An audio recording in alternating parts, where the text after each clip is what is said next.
Hi friends, இந்த கிளைமேட்டுக்கு immunity boost up பண்ணுற மாதிரி ஒரு சூப் செய்யலாமா? ஓகே, இந்த சூப் வந்து பார்த்திங்கன்னா நிறையா பேருக்கு கிளைமேட்டு வந்து ஒத்துக்காமல் சளி தொல்லை இந்த மாதிரி வரும் இல்லையா? அதுக்கு இந்த மாதிரி சூப் செஞ்சு நம்ம சாப்பிட்லாம், கொஞ்சம் ரிலீஃபாக இருக்கும். இந்த சூப்புக்கு தேவையான பொருள் என்னென்னு பார்த்தீங்கன்னா, ஒரே ஒரு கேரட் இந்த மாதிரி எடுத்து சின்ன சின்னதாக நறுக்கிக்கலாம். கேரட், அதுக்கப்புறம் பார்த்திங்கன்னா ஒரே ஒரு கேப்சிகம் மட்டும் எடுத்துக்கலாம் சின்னதாக, அதையும் சிறு சிறு துண்டுகளாக நறுக்கி வச்சுக்கலாம். அதுக்கப்புறம் பூண்டு தேவையான ஒரு கட்டி பூண்டு மட்டும் எடுத்து அதையும் சின்ன சின்னதாக சாப் பண்ணி நறுக்கி வச்சுக்கலாம். தேவையான அளவு வெங்காயம், ஒரு சின்ன வெங்காயமாக இருந்தால் ஒரு 4 வெங்காயம் போதும். அதுக்கப்புறம் வந்து பார்த்திங்கன்னா இந்த மாதிரி செலரி ஆர் கொத்தமல்லி ஒரு சின்ன கட்டு எடுத்து அதிலேருந்து நம்ம சின்ன சின்னதாக நறுக்கி சாப் பண்ணி வச்சுக்கலாம். தேவையான அளவு கருப்பு மிளகு, அதையும் நம்ம இந்த மாதிரி பொடியாக்கி நம்ம வச்சுக்கலாம். அதுக்கப்புறம் வந்து பார்த்திங்கன்னா செலரி இந்த மாதிரி சின்ன சின்ன துண்டாக கட் பண்ணி யூஸ் பண்ணும்போது இன்னும் வாசனை அதிகமாக நமக்கு நல்லா குடிக்கவே மனமாக இருக்கும்.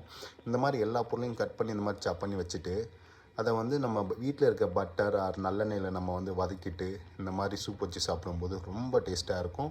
சளிக்கும் ரொம்ப ரிலீஃபாக இருக்கும் ஃப்ரெண்ட்ஸ். ஓகேவா? கண்டிப்பாக மறக்காமல் வீட்டில் செஞ்சு குடிங்க. ஹாப்பியாக இருங்க. Thank you for love.